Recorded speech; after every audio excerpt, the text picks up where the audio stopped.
Welcome all of you to the Masters of Sales. This is the third part of this four-part series. We already had Samantha McKenna do her first part, which spoke about her show me, you know me method. We also had KD, in fact, a day earlier, talk about pipeline over everything. Two phenomenal sessions, some great interactions as well. In fact, quick question to all of you: how many of you either attended Sam's session or KD's session? Do let us know which one you attended. If you attended, I know there are folks who've attended both because there were a couple of folks. There you go, folks who attended both. Attended both. That's phenomenal. If you attended one as well, excellent, excellent, excellent, excellent, awesome. And we'll keep that going. So Masters of Sales continues here for the third one, for the third round of this.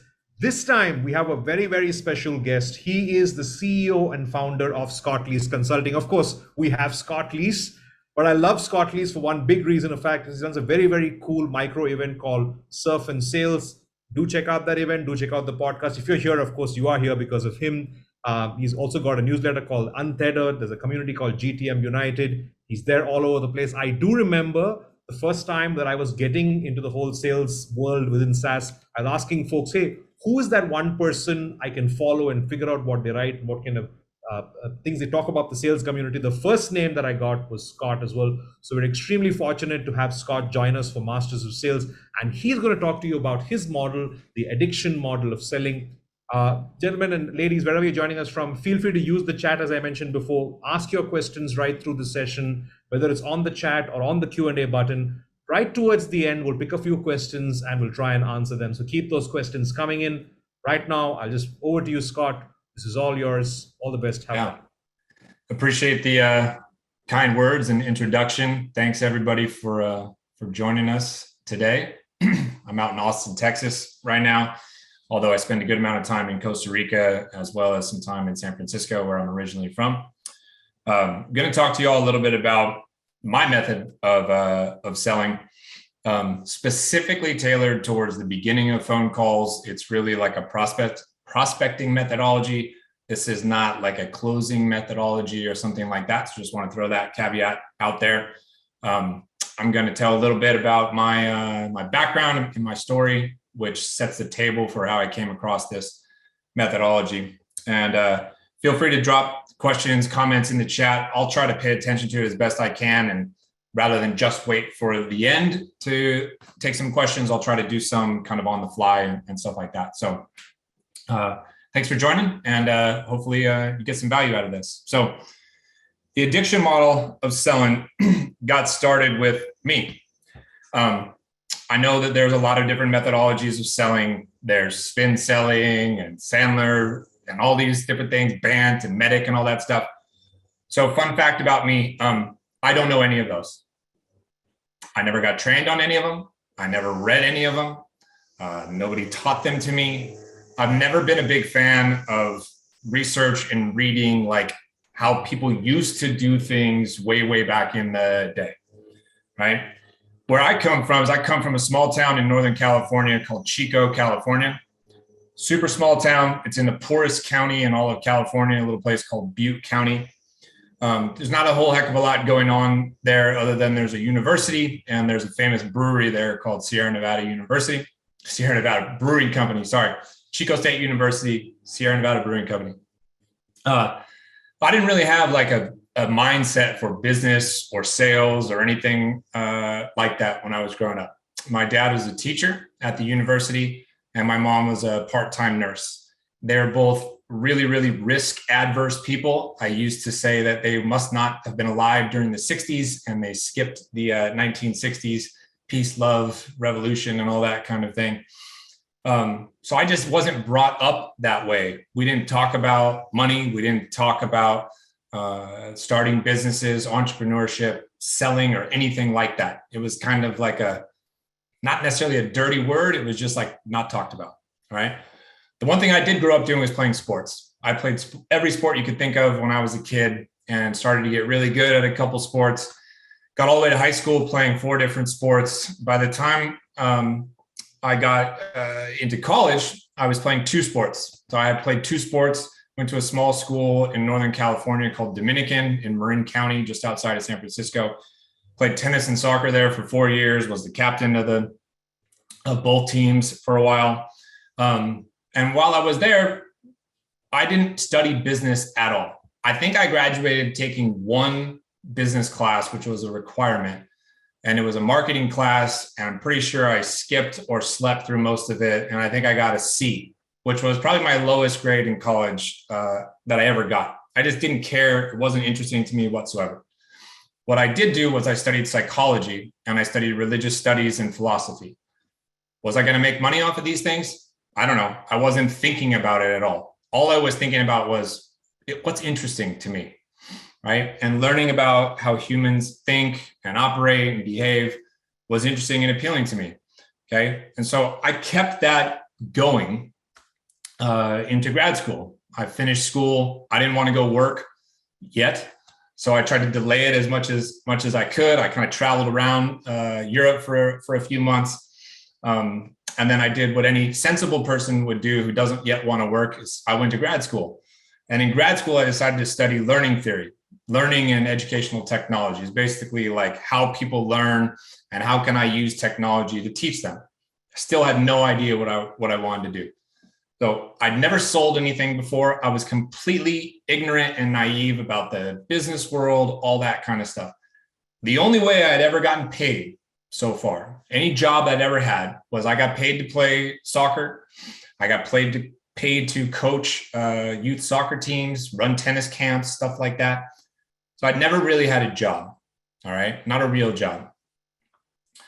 So I finished my first year of grad school and I was at Arizona State University. I decided to come back to California and I started getting really sick.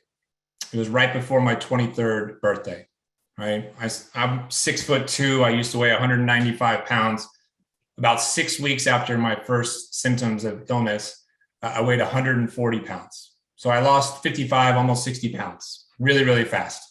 Started having organ failure and troubles. People were doing every test you could think of on me, trying to figure out what was going on. It took a long time, but then they figured out that I had some autoimmune diseases. I ended up with a disease called ulcerative colitis in its most extreme form. That led to 4 years. I'll repeat that just for those of you who don't know me or have never heard this story. 4 years in a row straight, being in the hospital, being poked and prodded and doing everything that I could to fight for my life. I had 9 surgeries during this period of time, 4 major abdominal surgeries. 2 of them were emergency life-threatening surgeries to the point where they brought a priest in to do a blessing over me and my mom fainted in the hospital room. Absolute nightmare. Surreal to think about right now. So by the time that I'm healthy from all these surgeries and I've defeated this health crisis, I have a little problem called opioid addiction because I have been pumped full of pain medicine for 4 years. Liquid morphine, IV, Oxycontin, Demerol, Dilaudid, you name it, okay? So now I have to try to get clean. And fortunately, I was able to do so. Once I got discharged from the hospital, I actually decided to cold turkey. I spent 2 to 3 really rough weeks detoxing from everything like that. And then, months and months and months rebuilding my mental strength again, as well as my physical strength before I was able to think about what am I going to do next? And I had absolutely no idea what I was going to do next.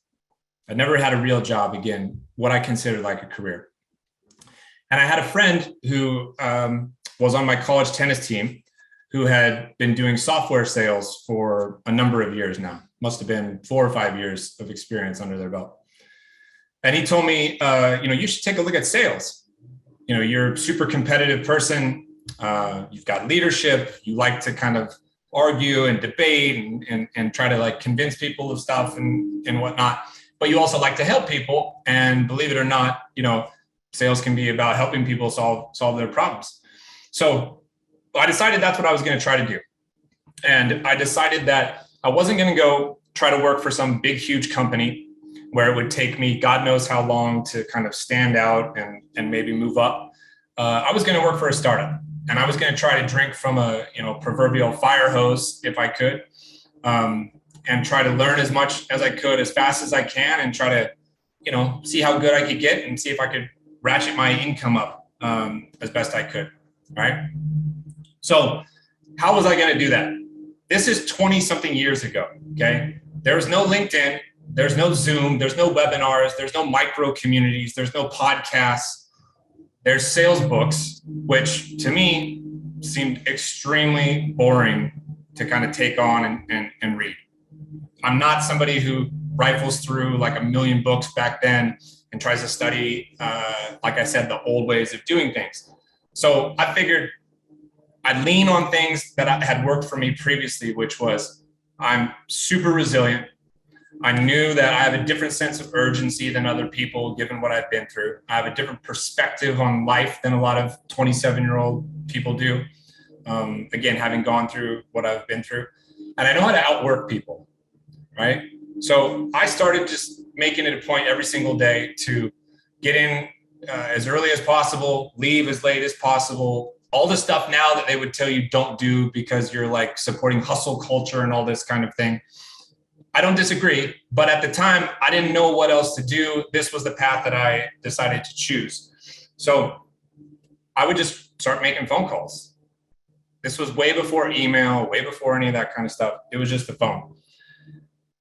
And what happened was I started getting pretty good pretty fast, much to my surprise and that of my family, who couldn't believe that I was a salesperson and doing business. And then I started talking to some of my friends that I was working with, and they started asking me like, what are you doing? How are you talking to people? Why do you think you're performing at such a high level? And I started trying to find ways to explain what I was doing. I was asking a bunch of questions. I was super curious. I didn't like talking. I wanted somebody else to talk to me more. And I realized, none of these people are interested in what I have to say until they understand why they should care and what's in it for them. And that kind of became my guiding light and my guiding principle. And over time, as a salesperson, as a sales leader, as I became the number one account executive in the company, got promoted, became a sales manager, senior sales manager, left, became a director, left there, became a VP, and I ended up being a VP of sales 6 times.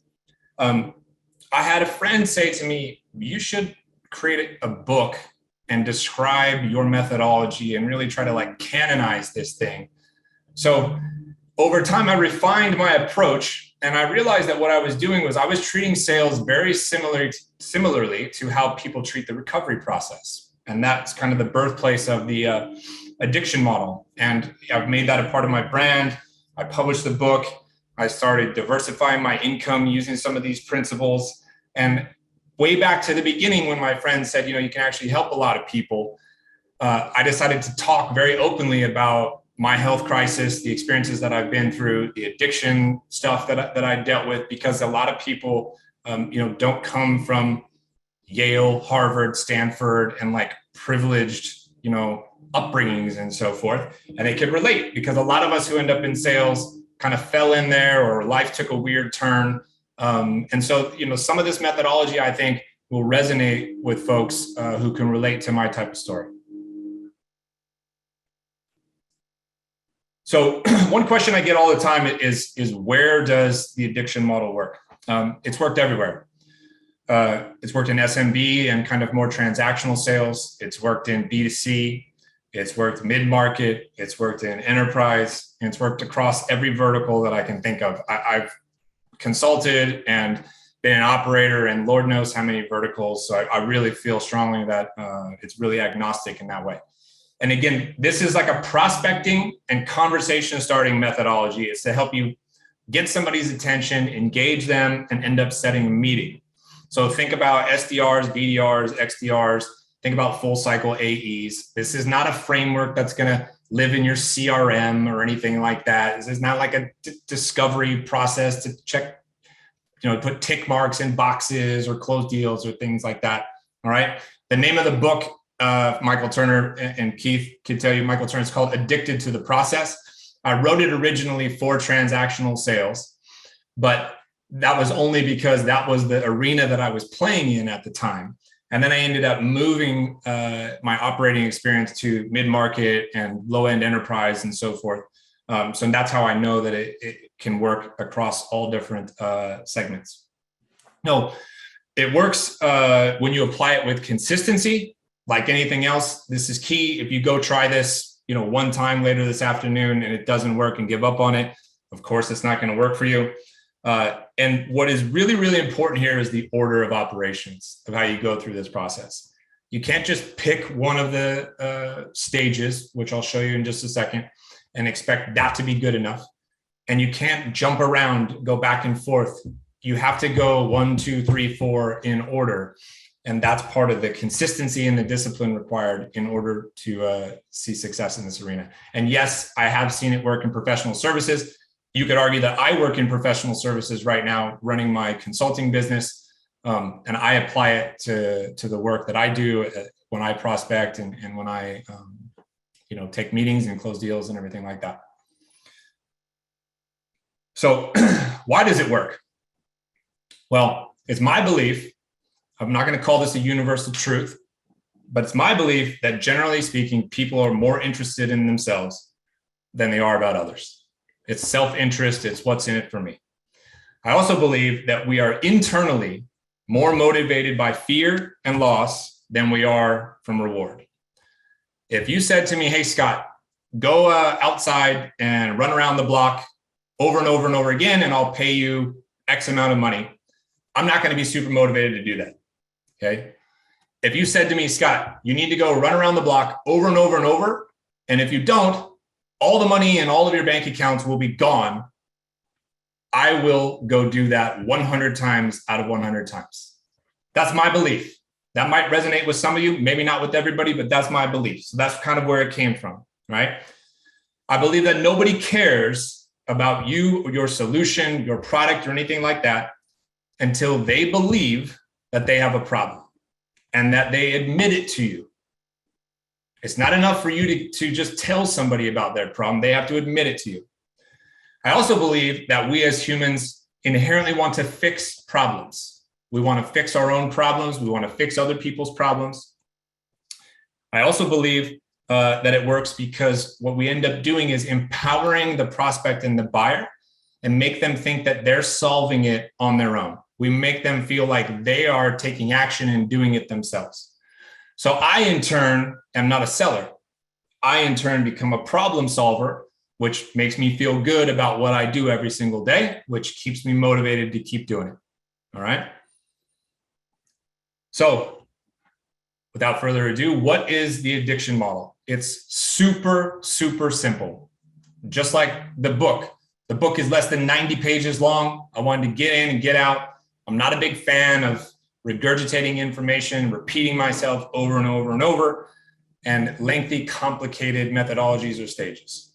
4 simple steps: find pain, build value, create urgency, and discuss solution, product, whatever it is that you do.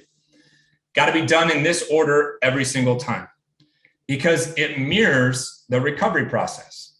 If any of you have been through the recovery process or have helped somebody through it, what's the first thing that you have to do with somebody with addiction issues?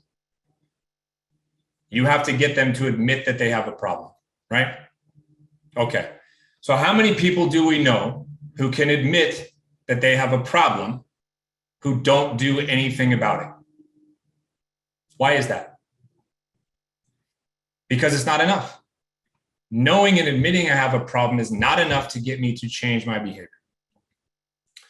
So what comes after the admission of having a problem is helping me understand why I should care to fix my problem.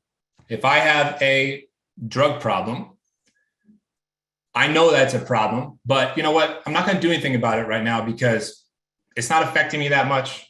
I'm still able to perform at work. I'm still making money. I still have a good relationship with my kids, et cetera, et cetera, et cetera. But if you start to educate me and you're like, listen, what's happening to your liver that you can't see? What's happening to your nasal cavity from blowing too much coke? What's happening to your kidneys from being unable to process all this stuff? Like, you should be thinking about solving this. It's really important. Here's why. That gets people halfway there. So that the minute they have a problem, now they understand why they should care to fix the problem. But is that enough to get people to change their behavior? No, it's often not. Most of us know functioning addicts, functioning alcoholics. We might even be one ourselves right now. That's not enough. What happens is you have to hit this little thing called rock bottom. Everybody's heard that expression, right? People have to hit rock bottom before they're willing to make a change. Well, what rock bottom does is it creates urgency. It creates urgency because if you take another drink, you're going to die. If you don't stop doing dope, you're going to lose your family. You're going to lose your job. You're going to go to jail. All this stuff is like, oh shit, I am at the bottom here. If I don't do something and I don't take action right now, I'm going to lose everything. That's the urgency portion. And it's my belief that then and only then is somebody open to hearing about the solution. You cannot just walk up to somebody who's in the throes of addiction and say, hey, Scott, I got a killer rehab facility for you out in Malibu called Passages. Are you ready to go? That will never work. Everyone with an issue is going to recoil from that. Instead, you have to slowly talk to them, get them to admit that they have this problem, get them to understand why they should care to fix it, get them to believe and understand that they need to fix it now. And then they're going to naturally say to you, so is this like something you can help me with? Now they're interested and they're curious, okay?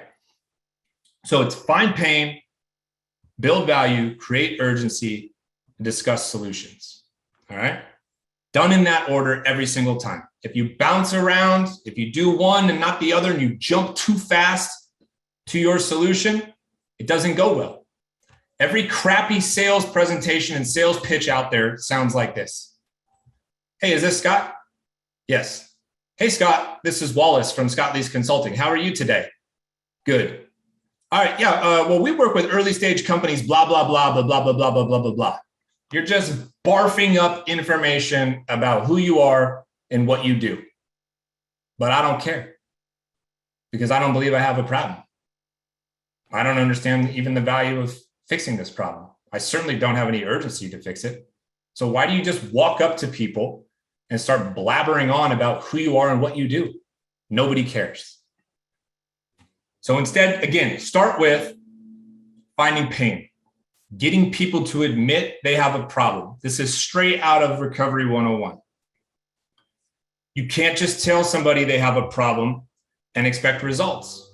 I can't preach to Keith. I'll pick on Keith Daw because he's a friend of mine and I see him here. I can't just call up Keith and be like, hey, Keith, I was looking at your website and wow, it is trash. All these links are busted. All these things don't look good, da, da, da, da, da. Have you ever thought about fixing this? That's not going to work. What's going to happen? He's going to get defensive straight away. So instead, I have to ask questions that lead to him kind of admitting that he agrees that his website is not so good. So I might say, hey, Keith, Scott here. Hey, I was checking out your website. I'm not sure if you're aware, but I tried to click on this one link and I got a 404 error. Are you aware of that? He's on the phone. Maybe he's at his computer. He checks it out.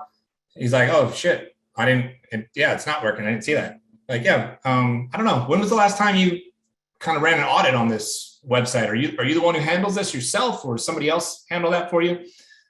Something of that nature. That's obviously ad-libbed right now. You hopefully get the point. My point is I'm utilizing these kind of guided discovery type questions to get him to come to the conclusion, hopefully say something to me like, yeah, I haven't had much time to spend on my website lately. I realize it's a little behind the times. Bang. He just admitted to me that his website is a problem, right? So until I get that admission, there is no point in me progressing through the pitch. No point. I might be able to book a meeting from it, but guess what? That's one of those crappy meetings that no shows. That's one of those meetings that's a no call, no show where you thought you had, something. And if you're building a, comp plan and you're booking SDRs on meeting set, that's what you're trying to do. You're incentivizing them to book crap meetings. So instead,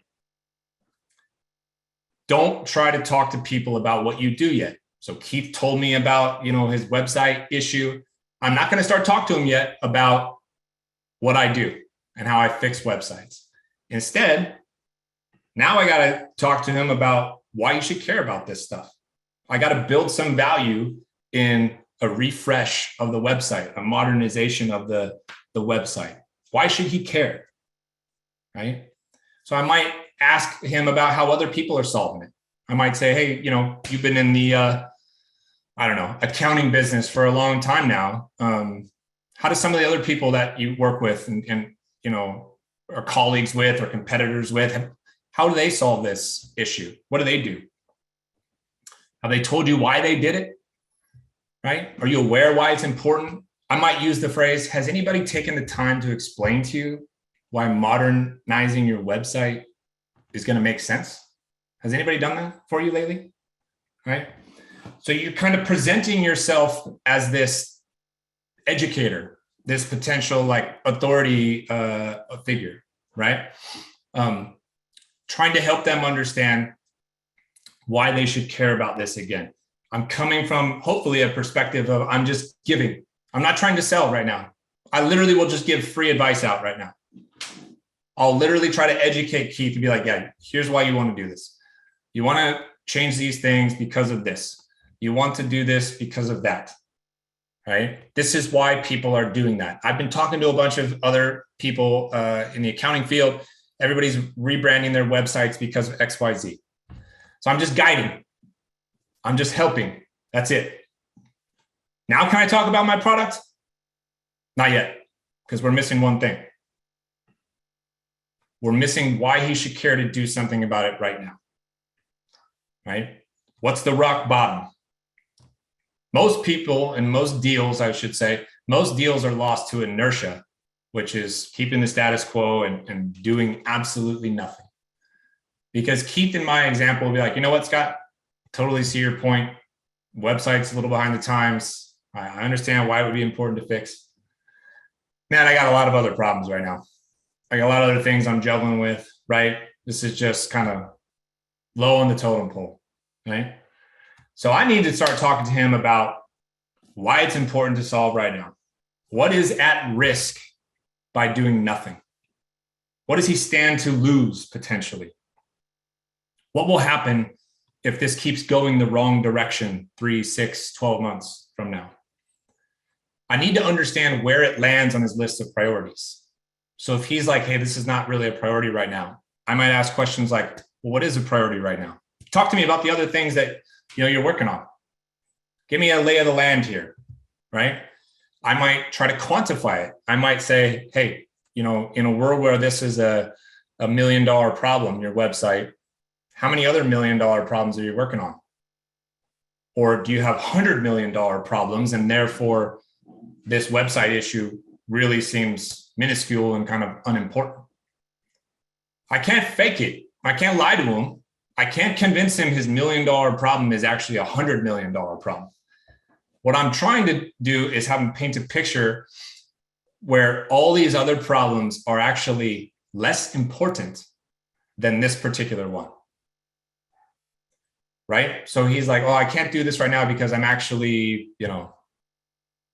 rewriting copy. I can't do this right now because I'm going through my books, whatever it is. I'm trying to create a structure and a setup where, hey, you're working on those things, Keith.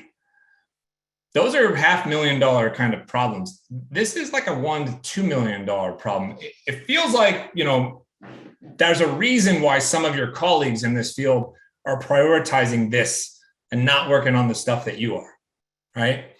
I'm trying to get him to realize, oh crap, this, I need to do something about this right now. And if I don't, I'm falling way behind. If I don't, my competitors are going to pass me. If I don't, I'm going to be out of business in 6 months. What I want him to now say is, after he's admitted he has a problem, understands why you should fix it, and feels a sense of urgency to do something about it. What I want him to do is say, so I assume you like help people with this. This is what you do. Seems like you know a lot about this kind of stuff. Some kind of phrase like that. And if you do this right, you'd be shocked how many times that kind of phrase happens. Now that I've got those 3 steps out of the way, I can move to talk about our solution or our product, right? So now I'm able to say, all right, cool. Thanks for asking. Let me tell you a little bit about what we do. And now I don't just only talk about the product or the solution. I remind them one more time why we're here. Appreciate you asking me that, Keith. So like we've been talking about, okay, people like you, you've got this particular problem here. It's important to solve because of this reason. And you got to do it now because if not, XYZ is going to happen. Here's how we do that, right? And whatever my elevator pitch is, about my service or my product, I'm able to do. Because what's happened is we're on the same team now. We're not on different sides of the field or opposite sides of the fence. We're on the same team. So he has given me permission to pitch him. He's given me permission to talk about what it is I do. All right. And this is kind of the final step in the addiction model, is the how, right? Skipping ahead, like I said, and just focusing on who you are, what we do, what my product is, what we solve, will kill your deals and kill your pitch. That's my belief. When you're discussing your solution, your product, your services, all this kind of stuff, everybody's heard of keep it simple, stupid, of course, but the complexity freaks people out. What happens is when you take something that's super complicated and you think every little bit of what you do is important, what the reaction that triggers in me is, oh, wow, this is like a big deal and I really need to think about this and this is going to take some time. And now you've crushed your sales cycle because that complexity has spooked me.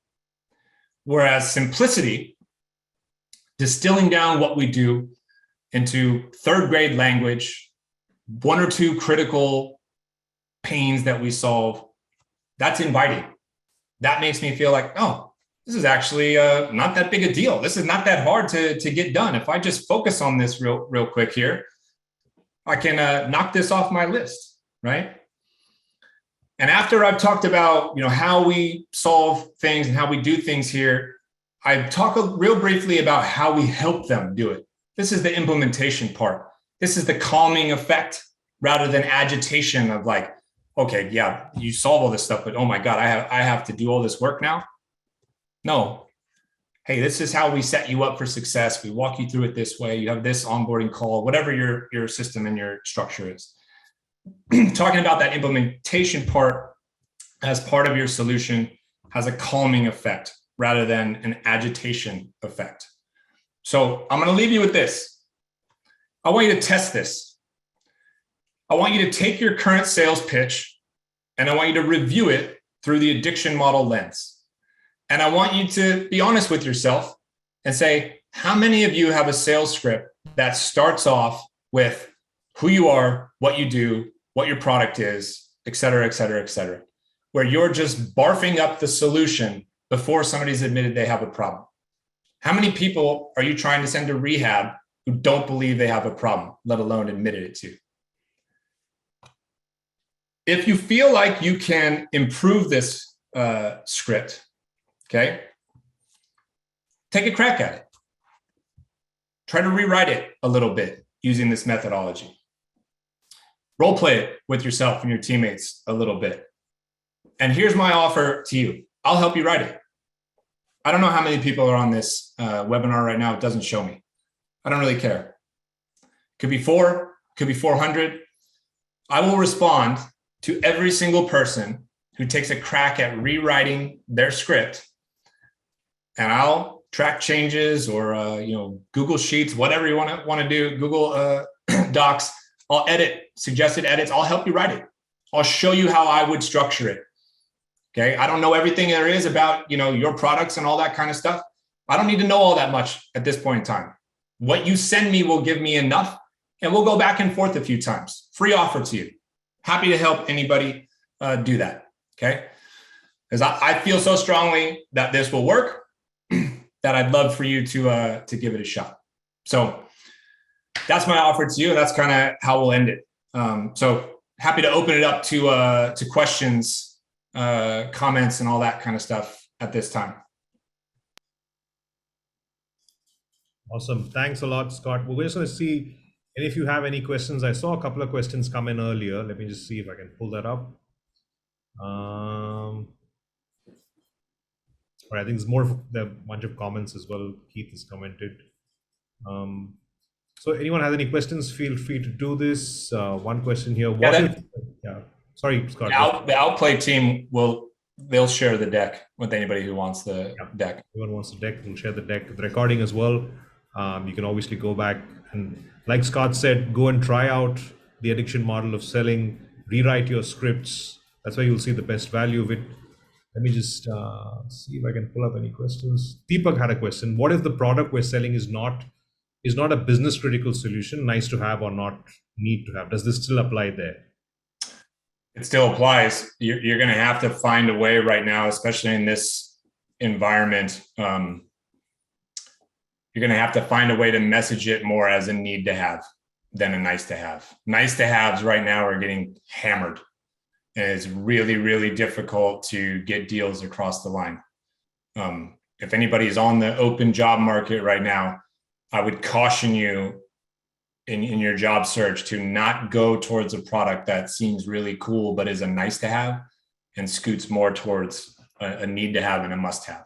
So whoever asked that question, send me your sales pitch. Let me help you try to retool it. But I sympathize with you, but it will work. We just have to kind of find the angle, right? This one. Michael has got a comment here which says, so this is for cold calling and interactive talking. Does this method also work for LinkedIn messages or emails? It certainly works for email. Yeah. I'm happy to show you via email how I would do it. But rather than start an email that says, "Hey, Sandeep, my name's Scott. I'm with Scott Leese Consulting, blah, blah, blah, blah, blah, barf everything up," I might say, "Hey, Sandeep, notice a couple open roles on your website. Looks like you're trying to hire some sales folks. Are you getting a big response from those right now? I'm just curious." And I just ask the question, and I'm hoping that he's like, "Well, we got a few responses. I'm sure we'll be able to figure it out." And then it opens the dialogue for me to follow step 2 towards value, step 3 towards urgency, and step 4 towards, well, guess what? I'm a recruiter or whatever, right? On LinkedIn, the most important thing with LinkedIn is, again, don't just message people and be like, "This is Scott from Surf and Sales. This is what we do, blah." Nobody cares, man. They do not care yet because they don't believe that they have any kind of problem or issue. So instead, go slower and ask some questions. Be super curious. Take your time with it, right? Oh, it will work on those channels as well. We got Kyle asking a question here. It says, I help CEOs and thought leaders how to write books and get on stage, but what I am finding is that they're not finding it to be urgent on their list of priorities. How would one frame specific questions and pains in order to position the offer at the back end? Not sure if this is directly related to. Yeah. So each CEO or potential author that you're talking to is going to have a different major pain point, right? Or major thing that they're trying to solve. One of them, Sandeep, might be just trying to elevate his brand, right? Scott might be trying to get the biggest ROI possible. So I've written 3 books. I can tell you, for me, I'm not getting rich off of the books that I wrote, all right? So if you leave pitching me by saying like, "Hey, Scott, you can make a lot of money writing your own book," I'm going to be like, not directly, but indirectly I can. because it'll raise my brand, and my brand being raised will bring me other types of leads and other type of business. So you might try a different approach based on each particular person that you're dealing with. And you're going to have to try to understand like what matters the most to them, right? So I might message Sandeep and say, hey man, question for you. A lot of your contemporaries have been writing books. Have you ever thought about writing one? And I just stop there to see if I can get an answer. Sandeep might reply and say, yeah, I've thought about it. I just, seems like not a good use of my time. It'll take a long time and not going to make too much money off of it. Bang, there's like a pain point. He doesn't think it's worth his time. He's not going to make any money. So now I would tailor my message and response back to him and say, well, actually, here's what some people do. Some people work with ghostwriters and it shaves the time down.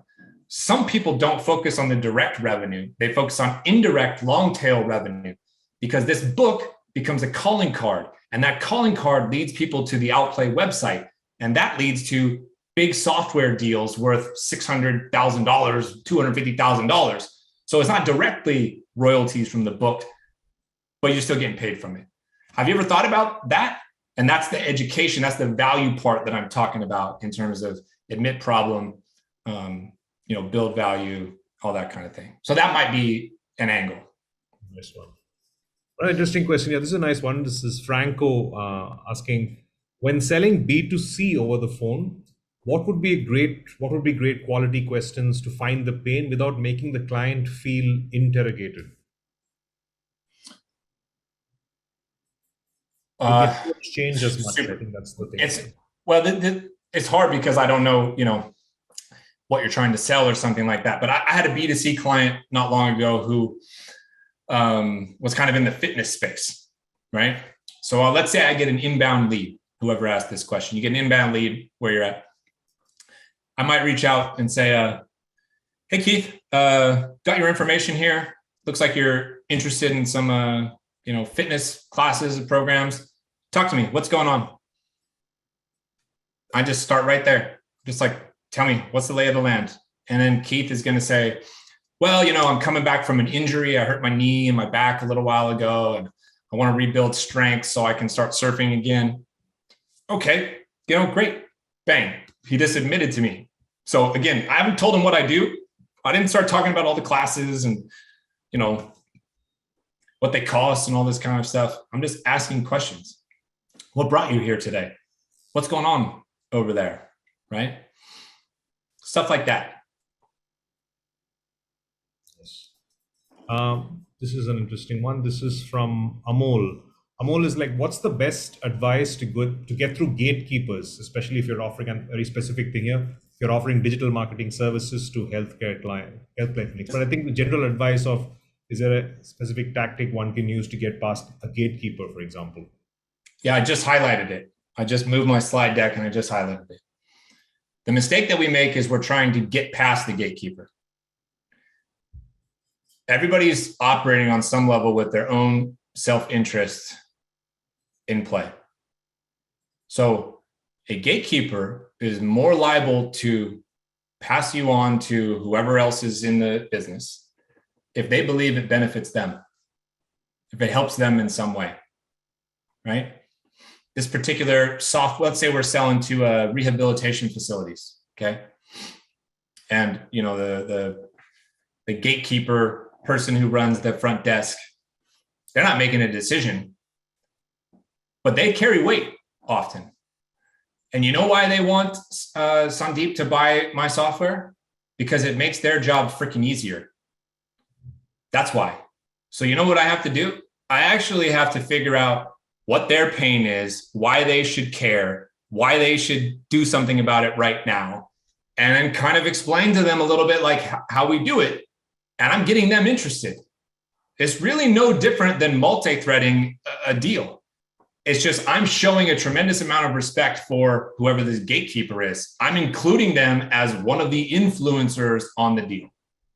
Because what I want to do is be like, well, here's the issue that you have. Your workflow is taking forever, okay? it would benefit you because you'd be able to leave on time, and you're going to burn out soon if you haven't already, if you don't do anything about this. And this is how we make your life easier, Mr. and Mrs. Admin person. I think it would make sense for us to talk to the powers that be over there, don't you? We're on the same team. I'm trying to help you make your job easier, right? So how can we work together to get me some FaceTime with whoever the decision maker is? That's how I would go about it. It's awesome. It's literally putting the gatekeeper as part of the process as well. Generally, everyone tends to ignore the gatekeeper, but that's brilliant. This one's by Mark. Mark says, do you use the same model when closing deals, for example, in real estate? Yes, all the time.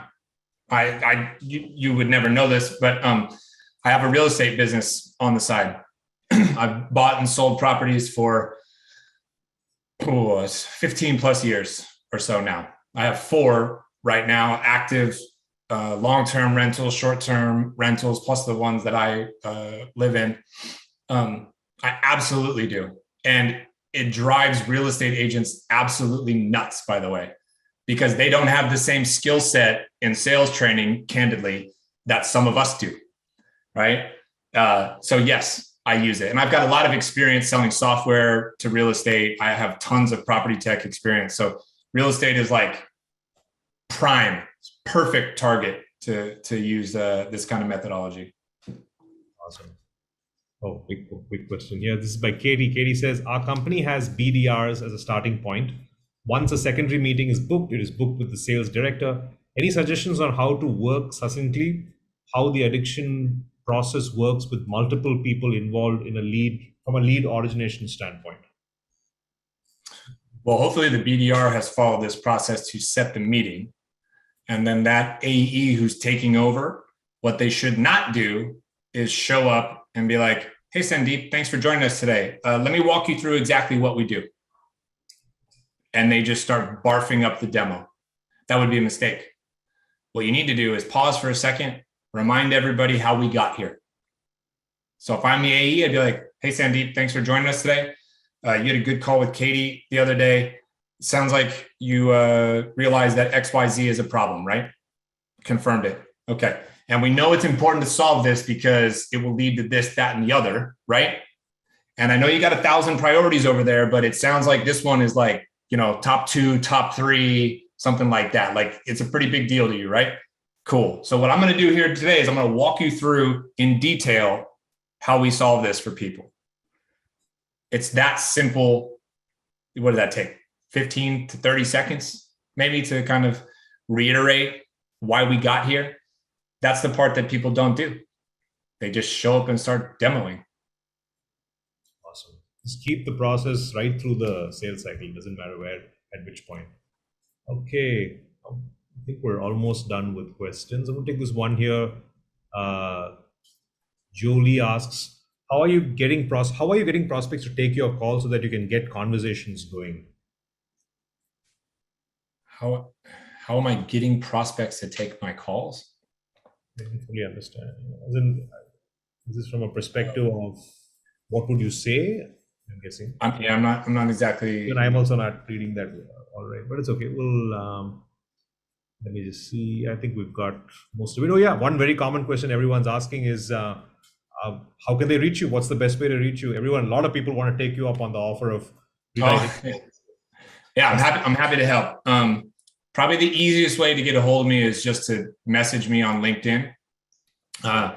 You can try to send me a connection request, but honestly, I've been maxed out of connection requests for years, and I have a couple thousand pending ones. So hopefully you can just DM me and attach your script.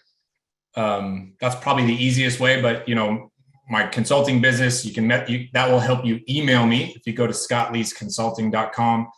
You can also email me through my Surf and Sales brand. It's at surfandsales.com. And if you become a part of GTM United, the sales and go-to-market revenue community that I run, you have access to me like this 24/7. So I'll always be available to help people out with whatever you're struggling with or working on at the moment. Nice. We'll take two more questions before we go. One question here from Michelle is: can you talk us through how you would use the addiction model when cold calling a hiring manager specifically? So I might say, hey, John, looks like you've been trying to hire a couple AEs in North America at Outplay, right? Let me ask you a question. It looks like those roles have been open for a while. Any idea why? And he's got to give me some reason now as to why. And once he gives me a reason, I just found some pain. And then I just follow the other steps. So that might be something that I would do. Last question before we all go. This one's by Daniel. Daniel says, what's the one key takeaway today that you'd want everyone here to take from this webinar?